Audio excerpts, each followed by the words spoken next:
Olá, conselho do perito. Douglas, eu quero saber como eu devo me comportar no papel de assistente técnico. Gostei dessa pergunta aí, meu. Muito boa essa pergunta, porque de fato, às vezes os assistentes não sabem se comportar. Então vou transbordar aqui para você a minha experiência depois de ser nomeado perito mais de 700 vezes e ter digamos assim, contato com inúmeros assistentes técnicos na área da perícia fisioterapêutica.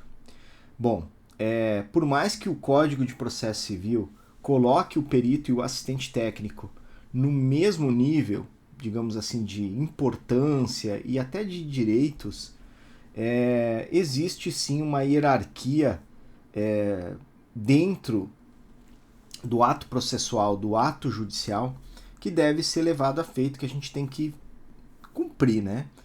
Lembra que por mais que a gente esteja no mesmo nível, o perito, naquele momento solene, ele representa o juiz. Existe uma expressão que se chama longa mano, que é a mão longa, né? A extensão do pensamento do juiz.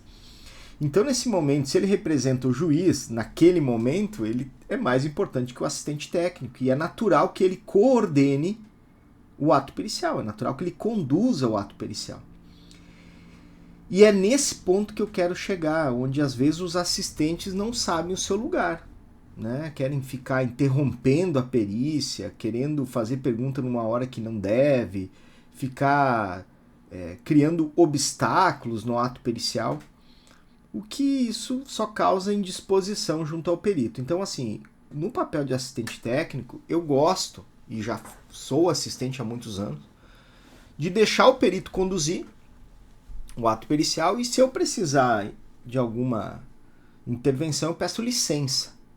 Com licença, doutor, eu posso, né, fazer um pedido, eu posso fazer uma pergunta, eu posso, entendeu? Porque, cara, é uma questão de educação e da política da boa vizinhança. Alguns alunos me perguntaram assim, professor, mas no dia que o perito agendou eu não posso. Vou pedir pro perito remarcar a perícia. Meu, isso não vai acontecer, cara.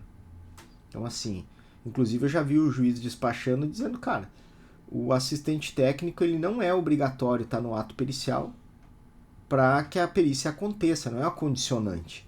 Então, o perito não vai mudar a data porque você pediu. Então você vai ter que arrumar um colega, alguém para te substituir naquele momento. E durante as diligências, normalmente o perito, como é que ele conduz, né? Ele dá a voz para as partes, normalmente ele dá a voz para uma parte, depois ele dá a voz para outra parte, e permite que o assistente faça então as suas observações. Nesse contexto, eu sempre gosto, no papel de assistente técnico, vamos supor que envolve uma perícia de saúde, vamos pegar uma perícia previdenciária, onde eu já conheço o paciente, eu já avaliei fisicamente o paciente, não faz sentido nenhum eu no ato pericial resolver avaliar o paciente lá. Cara, eu já tenho acesso ao paciente, por que eu não avalio antes, né? Deixa o perito avaliar no dia, porque às vezes o cara tem lá 10, 15 minutos só na área previdenciária para avaliar. Aí você vai chegar na hora e vai dizer, dá licença que agora vou eu fazer a avaliação. Cara, isso vai causar um mal-estar. Então eu acho que não é viável isso. Por isso que eu recomendo sempre para os alunos, avalia antes já deixa tudo isso pré-organizado para depois você evoluir no contexto, entendeu? Então, esse é um exemplo. E se nós pegássemos também exemplo na área trabalhista, às vezes você chega no ato pericial e o perito é tranquilo, mas uma das partes começa com objeções, né? Não pode filmar aqui na empresa. Eu não deixo. Quem é você? Sou o gerente de RH. Cara, aí não, né? Aí ele não tem esse direito, né? E aí o perito às vezes tem que se posicionar, dizer, olha, ele tem direito, né? Porque tem um artigo 466, parágrafo 2º, diz que o perito deve assegurar a presença do assistente técnico, né, aos exames e avaliações que ele fizer, né, que ele for fazer. Então o próprio perito tem o dever de deixar o assistente técnico participar. Deixa eu desligar o meu ar aqui. E dar condições de ele estar no ato pericial.